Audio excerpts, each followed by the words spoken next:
Cody, I think it's a darn shame what happened to Plant quarterback Aaron Murray in the big win against Hillsborough.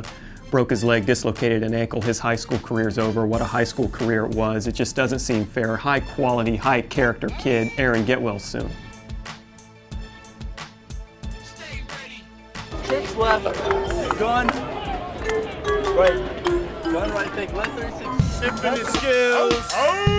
TampaBay.com is the source you trust. We got imitators, but they don't do sports like us. We got the county battles and crosstown rivalries. Highlight Central, we hit you with what you gotta see. If you're not in the crowd, online is where you gotta be. From Friday Night Rewind to Season 2 Odyssey. We saying it for us, boys. We going to it there. Let's go. We going to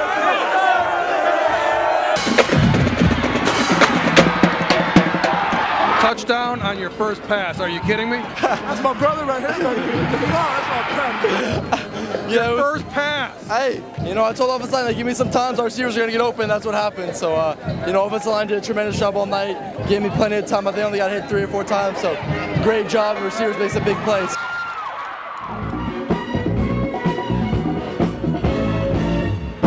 John Cody here at Dad Stadium, where tonight Plant secured a berth in the state championship game next Saturday with a 33-21 victory over Dwyer. Aaron Murray made his comeback tonight. That was all the buzz. But these guys here had huge plays.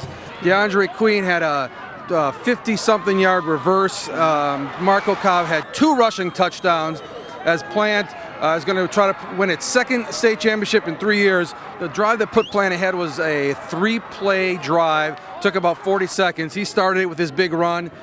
Marco finished it with 2 runs, 21 yards, and then a 4-yard touchdown run, which was his second run of the game, second scoring run of the game.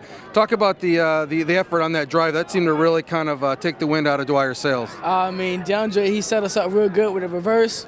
After I fumbled in the first half, my coach he gave me the confidence to get the ball in the end zone, and he knew I could do it. It's unbelievable. I don't even know what to say, how it feels. I mean, that game was so hard fought.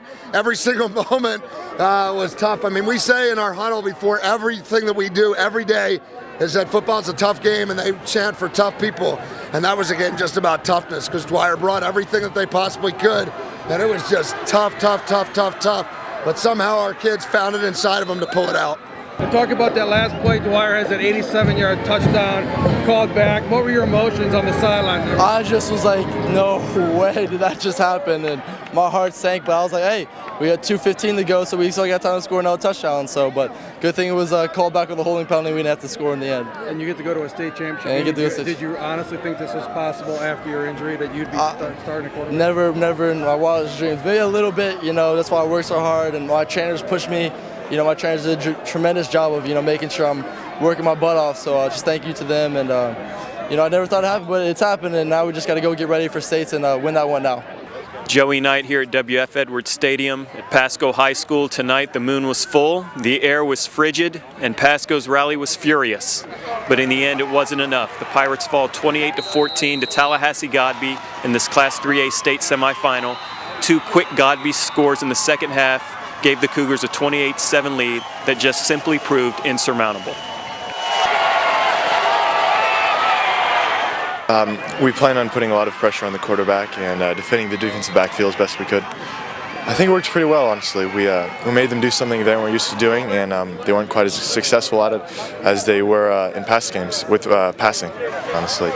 We've exceeded everyone's limits they put on us, and really that's a victory in and of its own.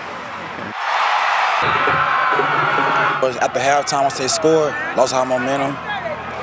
Right before halftime, they got that touchdown. We lost a little momentum then. And after that, we came back once we scored again. But after that, it was pretty much over. After that, they had went up too much. But like I say, the time was against us in this game. It was too much. We didn't have enough time left from the clock. Gentlemen, you have absolutely nothing to be ashamed of. You played hard and you didn't quit. You got a building block. You have nothing to be ashamed of. It's a sad time, but it was a good ride. And you're always going to remember that ride. You're always going to remember that you were in this game. It's a sad time, but it was a good ride. Remember how it was. Remember how it is. This is Bryan Burns here for Friday Night Rewind at Piccolo Stadium, where it was a case of too little too late for the Largo Packers. St. Thomas Aquinas stormed out of the gate in the first quarter. On the Raiders' second drive, running back Giovanni Bernard carried 28 yards down to the Packers' 13-yard line. On the next play, James White finishes the drive, running virtually untouched over right tackle for a 13-yard touchdown and a 7-0 Raiders lead. A key play of the game, facing a 3rd and 8 from the Aquinas 11-yard line.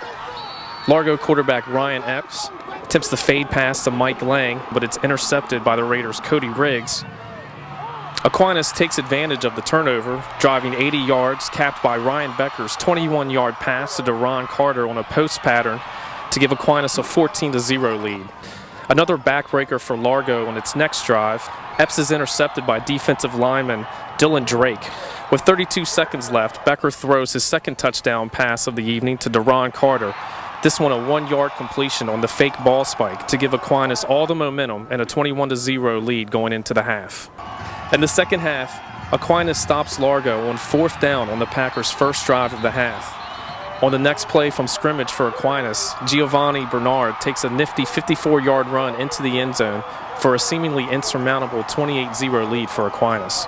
Largo, however, wouldn't fall that easily. With Durham not playing, the Packers relied on the running of Sean Holt and Mike Mary to drive to the Aquinas 14. On 3rd and 9, Mary takes the handoff and scores to cut the lead to 28-7. Aquinas misses a 38-yard field goal on its next drive, and again, Largo churns up positive yardage on the ground. The Packers drive 80 yards, converting on 4th down from the Aquinas 21. Mary then caps the drive with a 5-yard touchdown, his second of the evening, to make it St. Thomas Aquinas 28, Largo 14. Aquinas runs down most of the fourth quarter clock before Becker finds James White for a 4-yard TD pass with 1:30 remaining to seal the 35-14 victory. That's Largo football. We fight every game, and there's no different this game. But we came out. The problem we had at the beginning, we had too many mistakes at the beginning of the first half. Yeah, our team, we just, we never give up. That's what we pride ourselves on, going the whole game no matter what. And, we just never gave up. We never gave up from this game, and we thought we had the chance to come back. Obviously, we didn't make it happen, but we still fought our hardest. I'm proud of our team and everything that we did.